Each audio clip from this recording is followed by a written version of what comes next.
This is the Read to Lead podcast, episode 86. Hi, I'm Jarek Robbins, the author of Live It, Achieve Success by Living with Purpose. All the better if that purposeful life includes a podcast like this one. It's the Read to Lead podcast with my friend, Jeff Brown.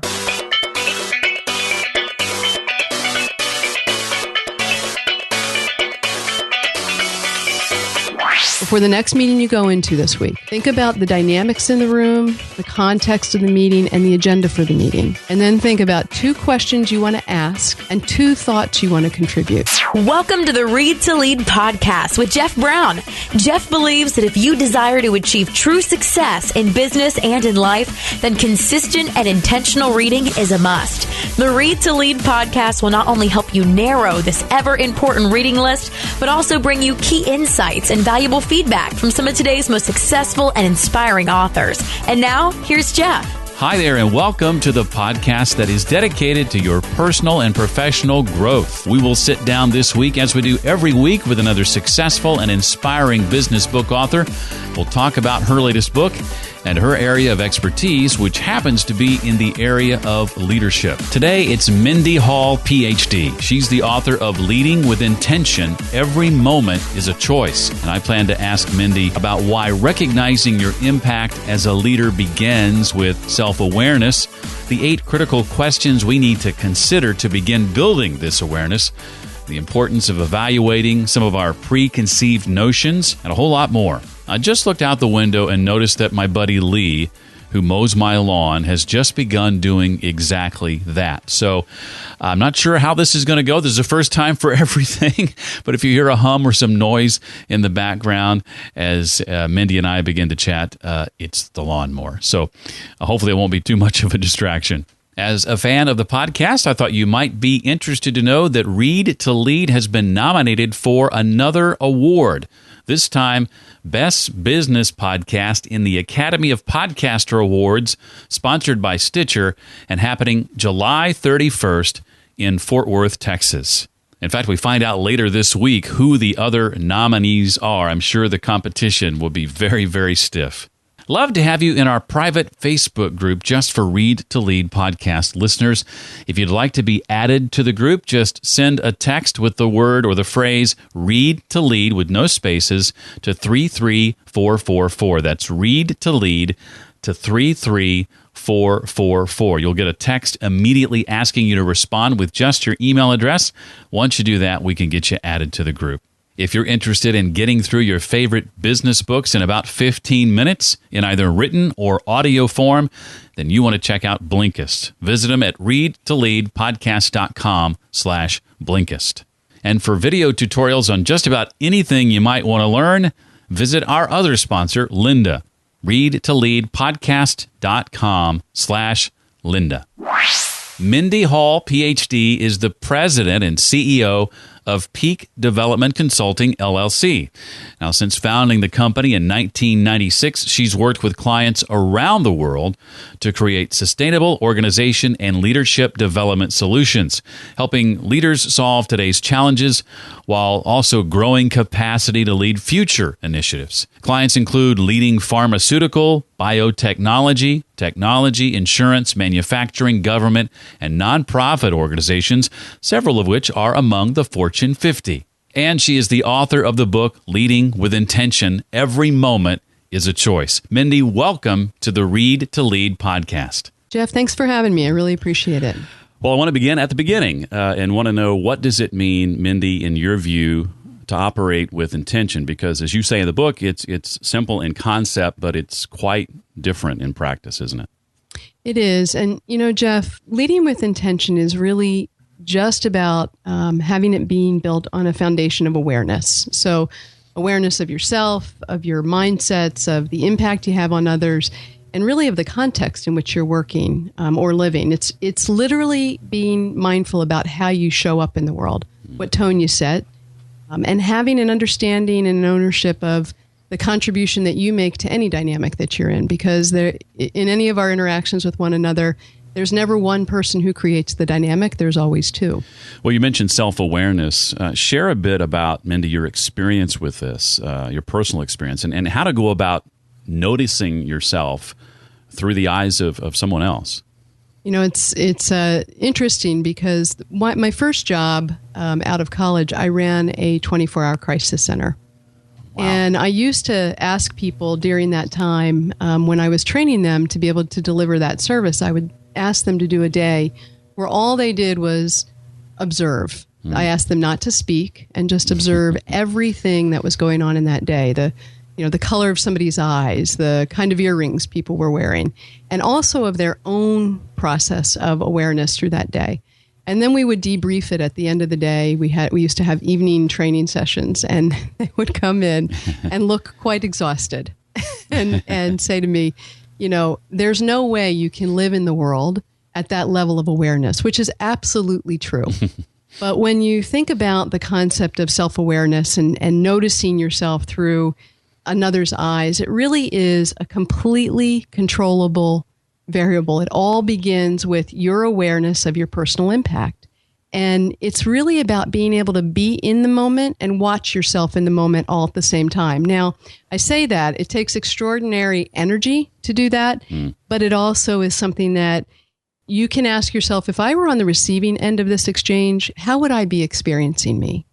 And that's where you start to really get some ahas. I know that when I work with people in my coaching practice, oftentimes they are so surprised when I have observed them in an interaction and I give them feedback about how they've landed. They're surprised by that because it wasn't their intention. And so this is really about, how do you marry intention and impact? How do you become much more aware of the tone you're setting and really be able to say, if I were on the other end of this, what would I be feeling? What would I be experiencing? And this often shows itself, doesn't it, Mindy, in meetings? I know there was a couple of real-world examples from the book where individuals are saying one thing and exhibiting through their actions something completely different, as you said, without realizing it. Can you give us a real-world example or two of what that looks like?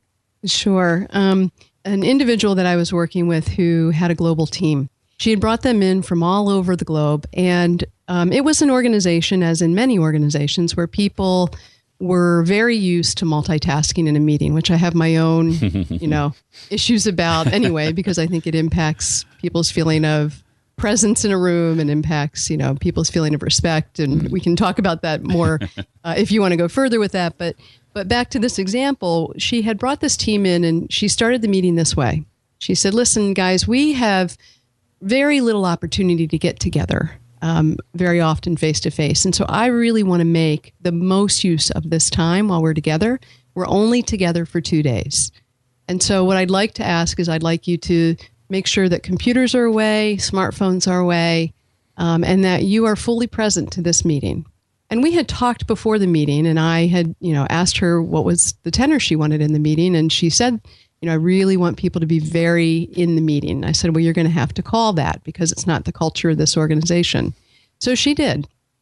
At the first break, right before we were going to break, and it was probably about 10:15 in the morning. Now, mind you, it's a culture that, people are used to being tethered almost all the time, no matter if they're in a meeting or not a meeting.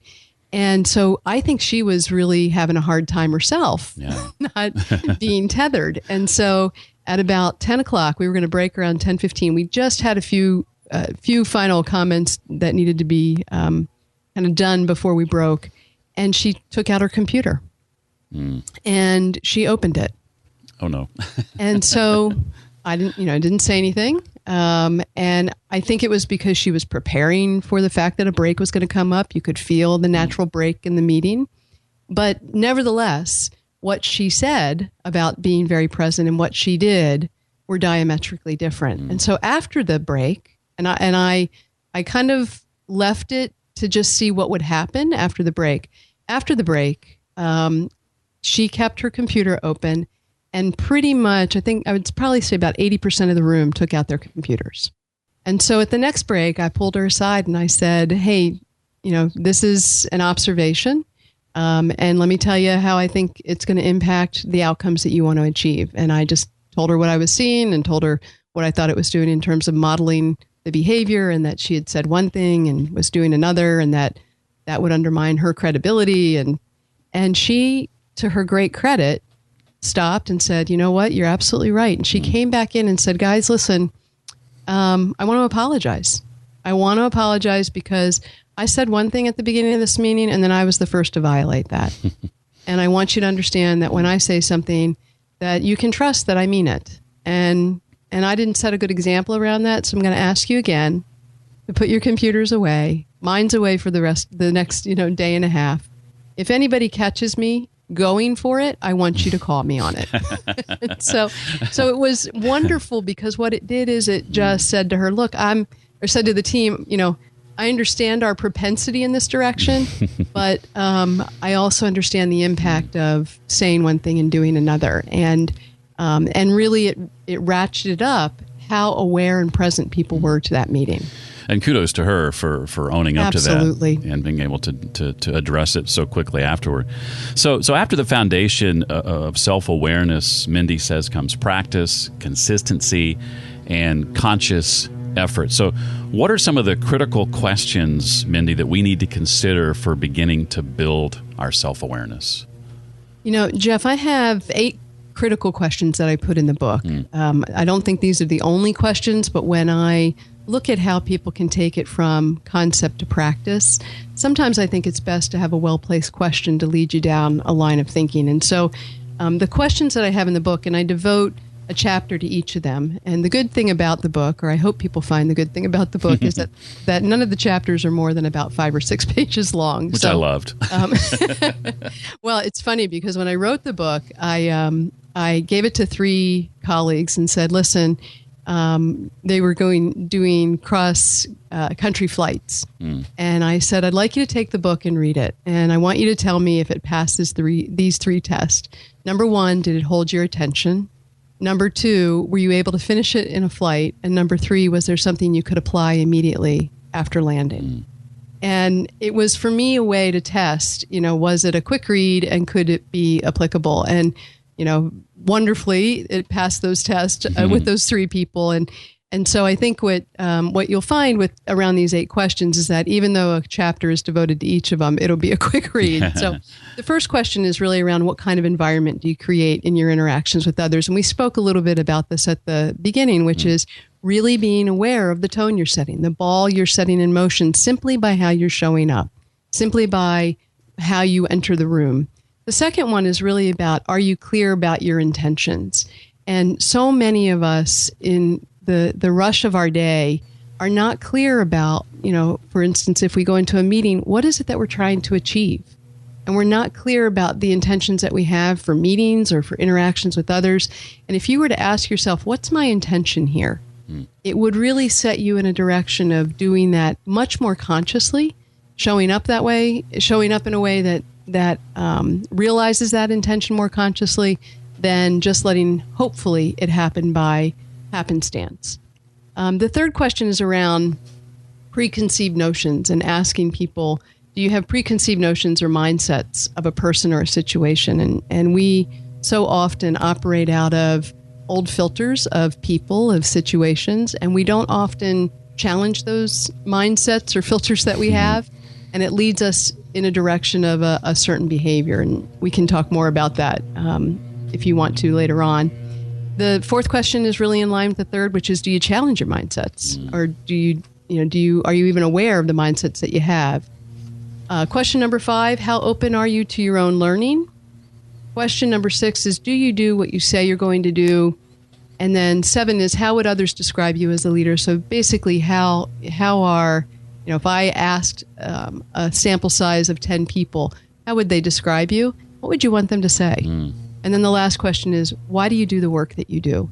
Because at the base of it, and the reason I ask people that question is, at the base of really wonderful leadership, at the base of really wonderful colleagueship, is that people are passionate about what they're doing. And so I often say to people, why are you doing the work that you do? And it's fascinating to hear some of the questions that come. And when they start to tap into what really jazzes them, that's when you can really leverage how they can use that further in their careers. Well, I do want to dig into a couple of those a little bit deeper, starting with the second question. Are you clear about your intentions? Mindy includes this really simple but very effective tool called the 2+2 tool for building your intentionality. Mindy, can you describe that process for us? Sure. And this is a tool. It's funny. Jeff, of all the tools in the book, I think this one has gotten. I get emails all the time, or Twitter feeds that Twitter notes that basically say, "I did my 2+2 with my daughter," or "I did it with my boss," and it's been interesting to see the way that this has been applied. But it is a pretty simple tool, and as you all know, perception shapes reality. And so, going back to that example of when you enter a meeting, are you clear about the intentions that you have for that meeting? Before you enter, have you thought about the dynamics in the room, maybe the key points you want to make, the questions you want to ask, or how you want to show up? Or have you rushed into the room from another meeting with no real sense of what you're walking into or the contribution you want to make? And really, unfortunately, the second one is more often the case, that we all rush through the course of our days and rush from one meeting to the next, and we haven't necessarily thought terribly intentionally about how we want to show up, and we miss the opportunity then to lead and impact from a much more intentional place. So the 2+2 is really very simple. Think of it this way. Before the next meeting you go into this week, think about the dynamics in the room, think about the context of the meeting and the agenda for the meeting. And then think about 2 questions you want to ask in the direction of the topic for the meeting, and 2 thoughts you want to contribute. So all you're doing, and there may be more, but at a minimum, think of 2 questions you want to ask and 2 contributions you want to make to the topic. And that simple act of being clear in your own mind about your intentions really helps you come across as much more grounded and much more prepared and much more present. And that tool itself, even though it seems quite simplistic, is a tool that you can do running to the meeting. So people sometimes say to me, well, I don't have a lot of time, Mindy, to do 2+2s. And I say all the time, you can do that as you're walking to the meeting. Think of the 2 questions you want to ask and 2 thoughts you want to contribute to the meeting. Well, one aspect of our environment and our upbringing, the impact of which is often not appreciated, I think, is the stories and experiences that affect our mindset. We talked a little bit about this on the show last week with Jia Jiang when he mentioned one of his favorite books, Mindset by Carol Dweck. We've got to evaluate our preconceived notions about ourselves and what we're capable of, don't we? Well, mindset has a huge impact on our behavior. It actually can determine whole schools of thought. And it really, if you think about, let me give you some examples from history. So in 1977, at the World Future Society, there was a gentleman by the name of Ken Olson. And Ken at the time was the founder and chairman of Digital Equipment Corporation, also known as DEC. And he stood up, and this is a famous one, and he said, you know what?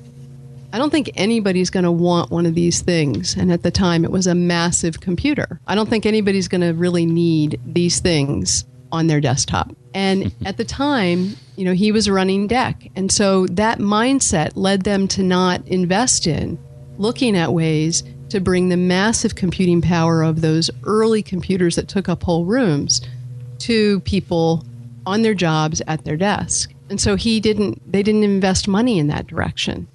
And they didn't begin making microcomputers until after IBM introduced their PC in 1981.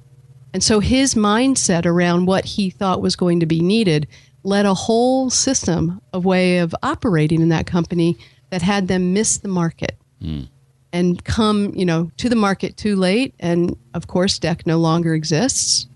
And they lost tremendous market share, again, because of his mindset.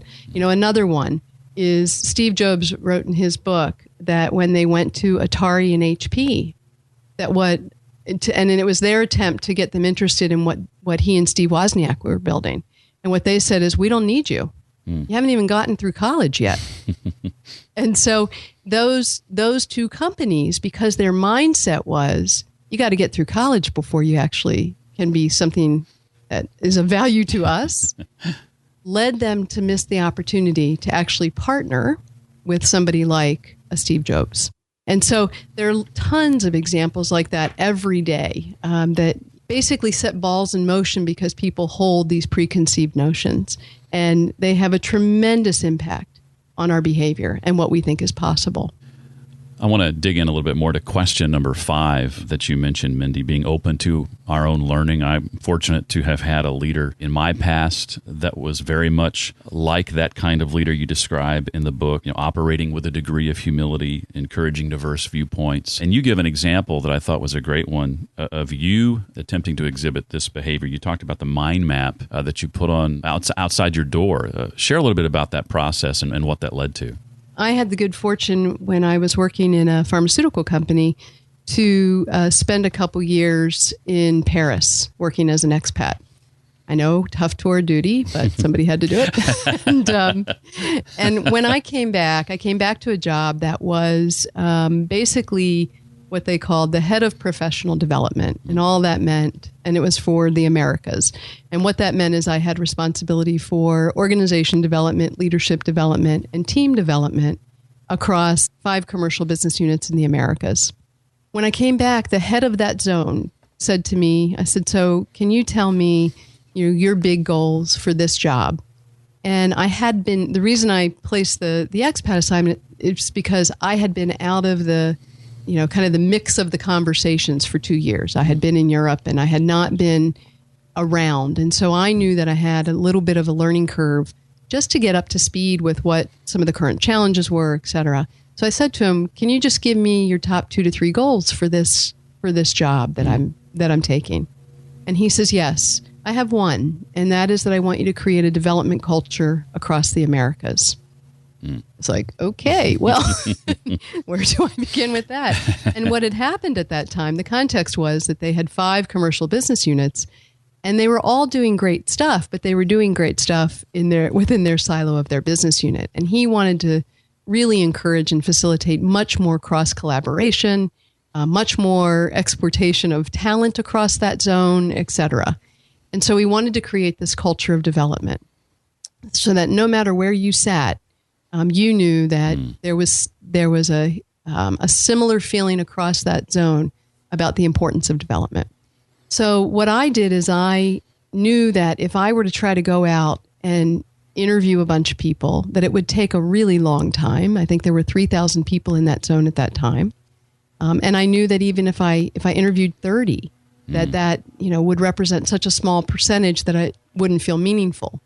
And that surveying people would feel a little less personal and I might get some more generic responses.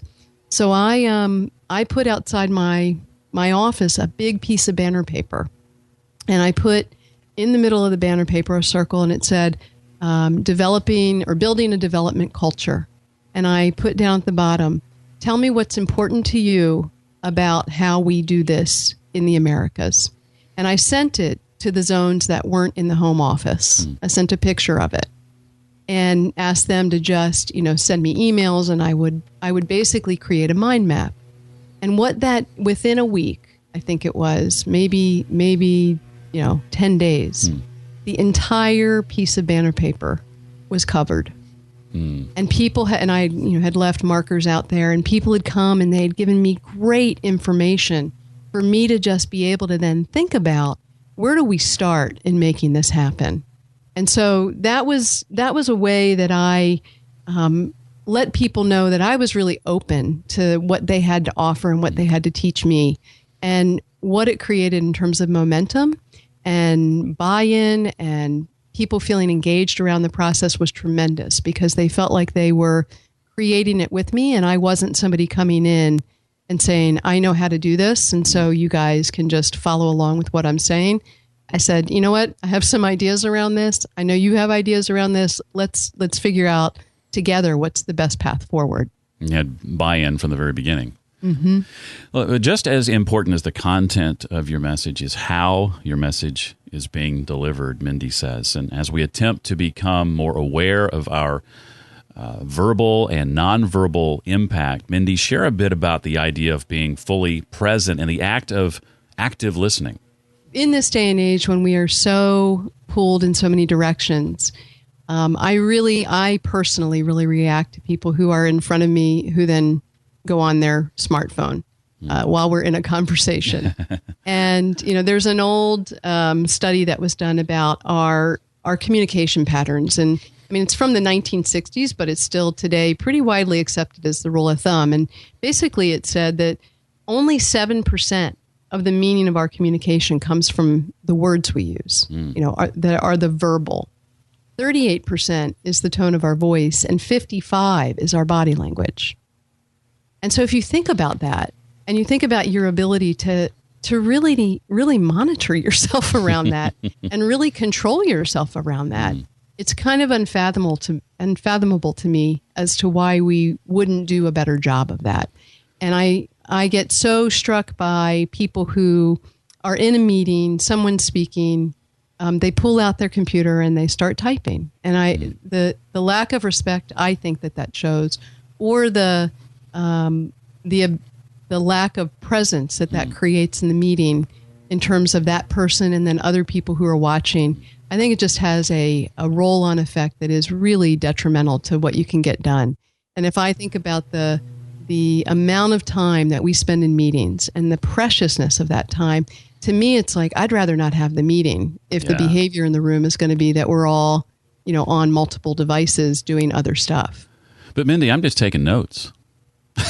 Right. And I love that. I love that comment all the time. And I get it all the time. I bet. And what I say to people is I say, look, your rules are whatever you want them to be. This is my particular personal bugaboo. Like, you don't have to live by this rule of mine. And I totally get that I may be out of scale with my reaction to it.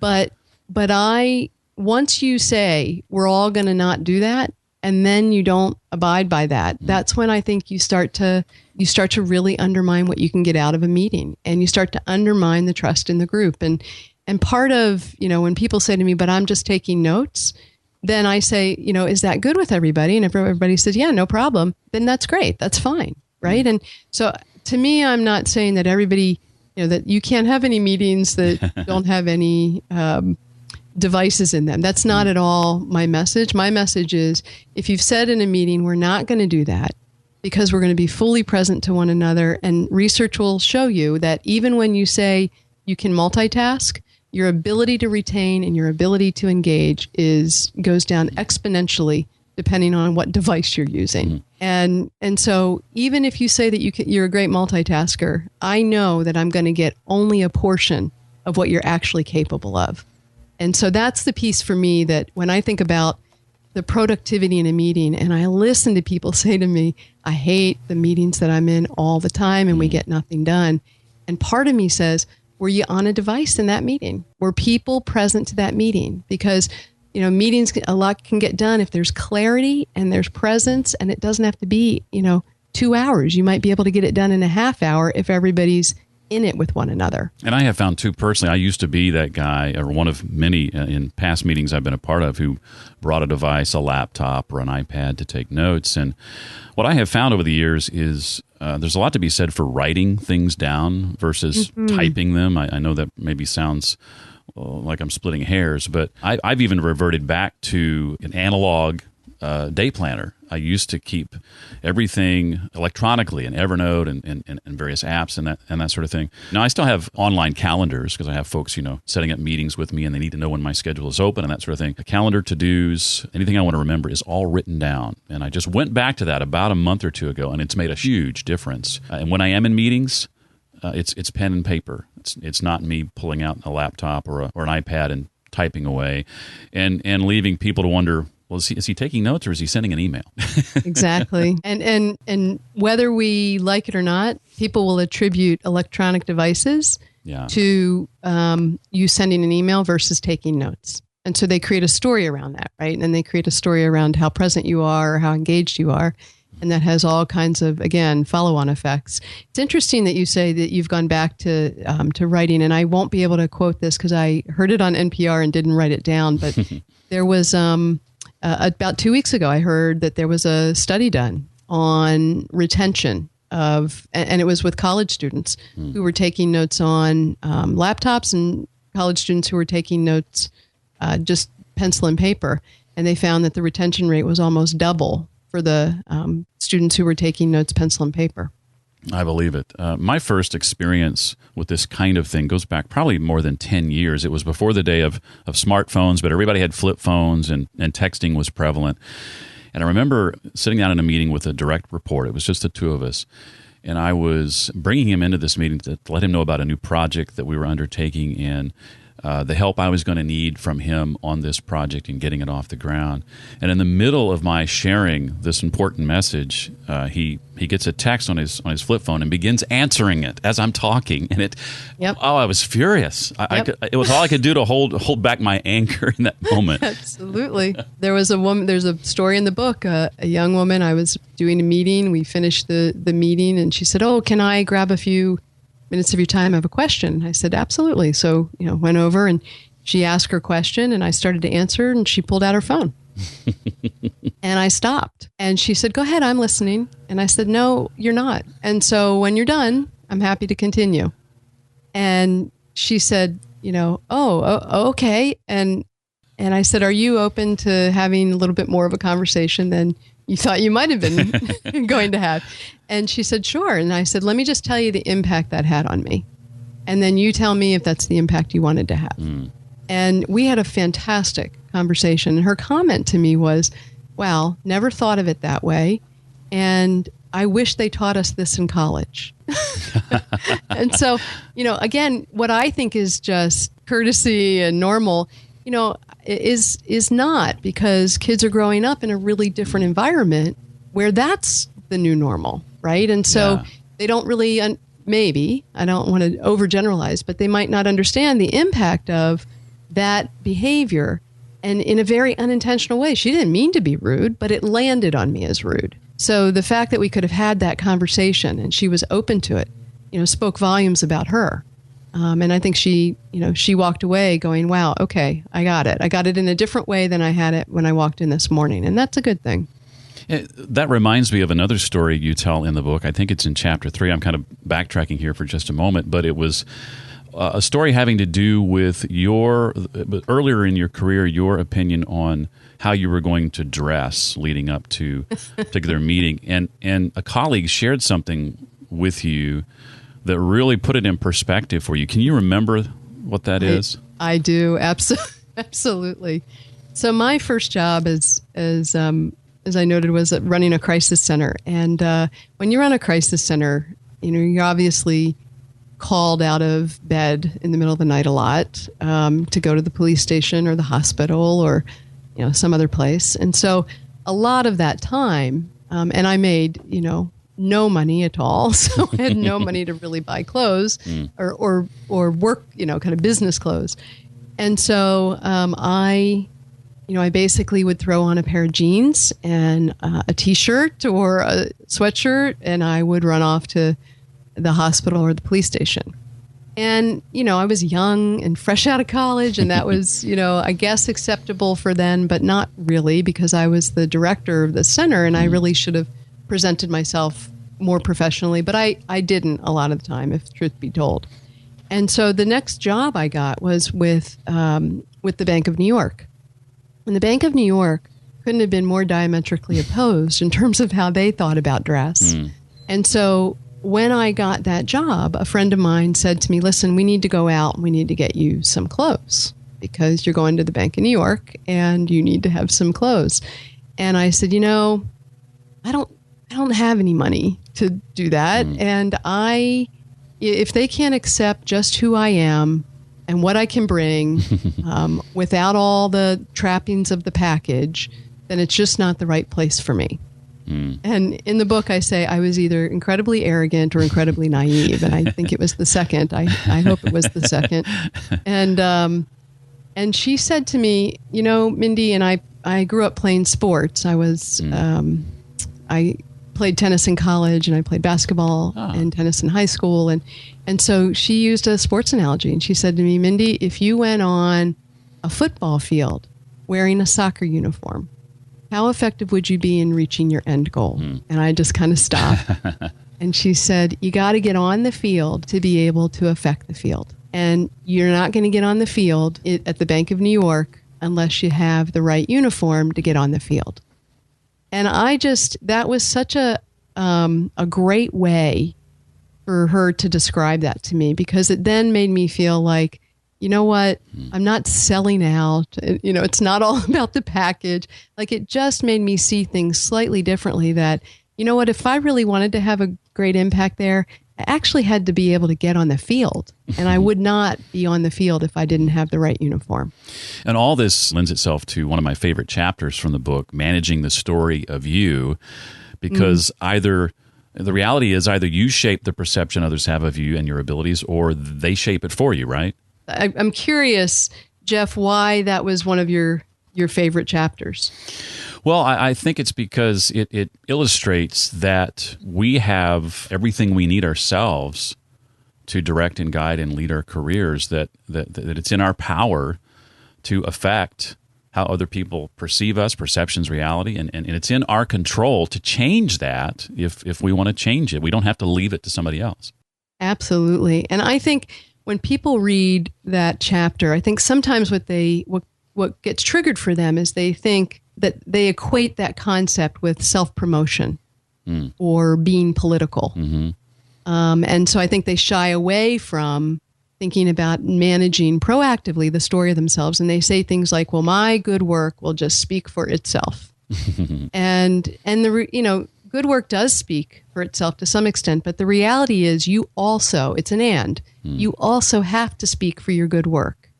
And, I say that we create stories all the time to make sense of our world. And, given very little information, we will make up narratives about a situation or a person, and then we'll operate out of those narratives, right? Out of those stories. And so to your point, when you have the ability to actually manage that story, it's kind of ridiculous not to, right? Absolutely. So I had the ability to change my clothing to manage the story about me a little bit better, or a little bit more in the direction that I wanted to. And if I had been, staunch in my point of view of, no, I'm not going to do that, then I would have actually been creating my own path of not being as effective as I wanted to be at the Bank of New York. And I think that's what, with any of this, with the book itself, the amazing thing is that it is all within your hands. It's all within you to decide. And it's why I put the second piece to the title, which is every moment is a choice. You get to decide how you're going to show up. You get to decide the impact you're going to have. And we let so many opportunities go by without intentionally doing that.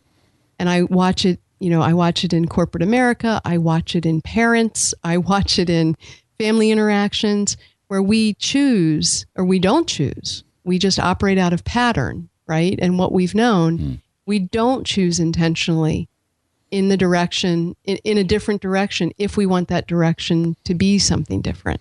And that's when that's why when I talk to people and I think about, they say, well, my boss won't let me do this, and and I say, you have a piece of that dynamic. You are a contributor to that dynamic. You can decide to shift that dynamic. Now we have to figure out how, but you're not a victim of the dynamic. And I think that's what, for me, when I think about, the book and leading with intention, every moment is a choice. For me, it's just about, wow, this is all within your hands, all within your capacity to make happen. Well, the book is divided into 5 parts. As Mindy says, it's a quick, easy read. Probably read it in 1, maybe 2 sittings, as I did. And most of my questions thus far have come out of sections 1, 2, and 3. I do have some questions I want to ask Mindy, not directly related to the book. But before I do that, is there anything else from the book you'd like to make sure we know? So this is in the book, but it's my own little call to action, Jeff, for people. And so it's simply that every interaction is an opportunity, every action has an impact, and every moment is a choice. Choose intentionally the impact you want to have. It is all within your hands.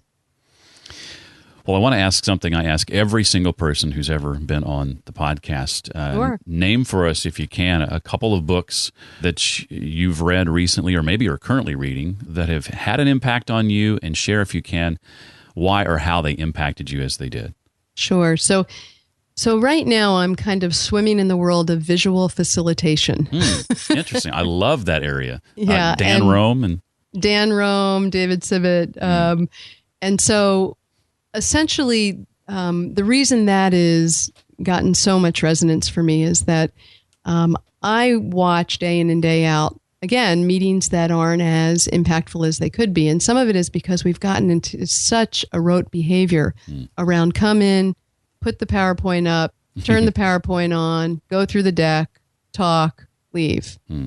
And there's just so much more potential being left on the table than is realized in those kinds of meetings. And so I've started to do less and less meetings with PowerPoint and more meetings with capturing conversations visually, either in the moment or having people capture things visually, because the mind grabs pictures more than words. And so I'm trying to school myself and thinking about how to do that better. I just was out in California, the Grove, which is the organization that David Sibbitt started. He wrote the book Visual Facilitation, Visual Teams, kind of is the grandfather of this, I think. And, has been doing it a long time. He has a company called The Grove, and I went out and did a 3-day training about 2 months ago, which it was both fascinating for me to sit in a room for 3 days of training. I haven't done that in a long time. And also just to see what gets unleashed when you access people's visual parts of their brain. And so that was that is something I'm spending a lot of time thinking about, reading about, and working on. I'm not terribly good at it yet, but I'm trying to incorporate it more and more in every meeting that I do. The other area that I'm spending a lot of time with right now is the area of design thinking. And really, there's a book, and I'm sorry, I'm not going to remember the name, but I do remember the author. It's Idris Moody, Mootee, and I think it's just called Design Thinking. But but the book itself is about how you drive innovation in an organization, and the principles aren't new. It's really trying to bring together the schools of design thinking, which are more housed in things like ad agencies or product development firms or things like that, to the ideas of our a little bit of our stodgy corporate business cycles, and how do you bring those two worlds together, where design doesn't necessarily have to be at a tremendous cost. You can also realize the economic value that you need to. Apple's a great example of this, where Steve Jobs was, again, kind of fanatical about having great design at an economical cost. And so I'm reading about how to do that more and more, not only in product development, but how to do that in the way we think about leadership. And so that's been an area that I'm exploring as well. Are you familiar with the work, going back to the other area you're studying, of Sonny Brown? I am. Okay. I am. Okay, good. It's interesting. I have a whole, your podcast, which I absolutely love the premise of, which is, read to lead, right, is really something that resonates so profoundly for me, because I'm actually sitting in a library in my office right now where the podcast studio is, and there are books all around me. And so on a shelf, I have tons of visual facilitation books, and I look at them and go, okay, you need to dive in and keep reading and working. And Sonny Brown's is like staring at me right now as I'm talking to you. We've had the privilege of having both her and Dan Rome on the show cool. before, and really love those folks. I know your book has been out for a little while, for a few months. What's next on the horizon for you, Mindy? What are you working on now that you're excited about, that you can share? Two things, actually. And so I do something where I help HR folks get deeper in their organization development skills, so that they don't have to continue to hire people like me or external resources like me. I think there's plenty of work in the world that I won't ever work myself out of a job, but I do think that HR folks have great intuition around how to do this work, in terms of coaching leaders and helping organizations develop their cultures and things like that. But I don't know that they have a lot of the kind of nuts and bolts about how to really use themselves, and some of the tools and tips and techniques that actually help facilitate that in organizations. And so I work with HR teams to help ratchet up their ability in being great OD practitioners. And I'm going to be taking that online, and that's a new realm for me. We do a lot of stuff online. with the company, but it has been up to this point very dependent on being in the same room together. Mm-hmm. And so I want to make sure not to lose the essence of that. But I've had a lot of requests for, we call it the OD Academy, and it's a 2.5-day investment. And a lot of people can't make that investment in terms of time. Mm-hmm. And so we're at the early stages of figuring out how do we not lose what's important about that and the connection that happens in those meetings. How do you create that online community to keep that going? At the same time, be able to give people more flexibility about how the content is delivered. So that's one big project going on right now. And then the second one is really around the next book. And the next book is going to be very much in part a bit of looking at the leader as OD practitioner. So that's a bad title, and it's not going to be that title. And but I think that so much of what leadership, I think it is in need of a big revolution in terms of what's really going to be important to compel organizations in the future. And I think that leaders have to get much, much better at those skills of creating a culture, of driving collaboration in organization, things that have by and large been deemed as soft. And I think that's a huge disservice to them, because at the end of the day, particularly with what you see in terms of what matters to millennials, I think that we are going to be in for a ride where leaders have to get much better about how they use themselves, how they, this book is the first step in that direction. The next piece will really help them think about things like, how do you design an organization? How do you, accelerate a high performance team? How do you shape a culture? And basically dig into components of what has, by and large, before now been housed in the world of OD or HR, and start to blend them much more into the world of leadership. I've never been a fan of that phrase, soft skills, because I've always thought it suggests they're not as important. I never liked that. Exactly. Well, the book, again, is Leading with Intention. Every Moment is a Choice. We'll link to it in the show notes, as well as the Peak Performance podcast that Mindy hosted. Did I get that title right? It's actually Peak Development Radio. Peak Development Radio. I'll link to that as well. Mindy, thank you for your time today. Thank you for being a part of the show. We appreciate having you here and you taking the time to share your knowledge with us. Jeff, it's been a real pleasure. I really appreciate the opportunity. Feel free to reach out to Mindy on Twitter if you'd like to connect with her. She's at Mindy Hall, PhD on Twitter. That's at Mindy Hall, PhD. Everything you'd like to know about Mindy and her new book and the resources, books, and links we talked about can be found at the page created especially for this episode. That's readtoleadpodcast.com/086 for episode 86. Now, here's something particularly cool that I only recently found out about. If you listen to the podcast on an iPhone or an iPad via the native Apple Podcast app, bringing up the show notes for each episode is as simple as tapping the Read to Lead podcast artwork. That will bring up the show notes, and the links contained within the show notes are embedded. You can tap those as well and go right to the resources. Otherwise, go to readtoleadpodcast.com/086. Remember our sponsors, Blinkist and Lynda, found at readtoleadpodcast.com/Blinkist and readtoleadpodcast.com/Lynda. I need to give a special thanks to Alex Thorne, who's the latest to give the podcast a 5-star rating and review. And his rating and review comes with a warning. He says, if you're not much of a reader, this podcast will make you an avid one. And if you already love reading, then prepare to have a pile of books you can't wait to get to after subscribing. Alex hosts his own podcast, a fitness-driven podcast, by the way, called Live to Win. Thank you, Alex. We'd very much appreciate it if you would rate and review the podcast. That helps it get noticed by other people. And it only takes a couple of minutes. If you think it's 5-star worthy, we'll even mention you by name in an upcoming episode of the show as our way of saying thanks.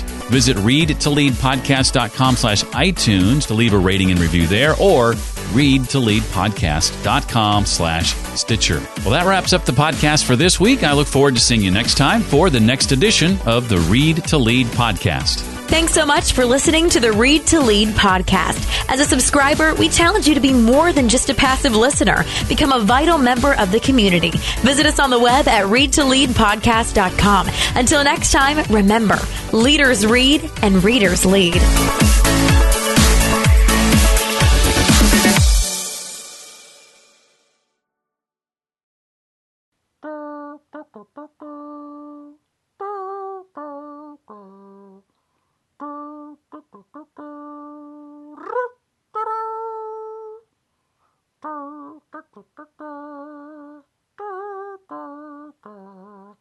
Da da da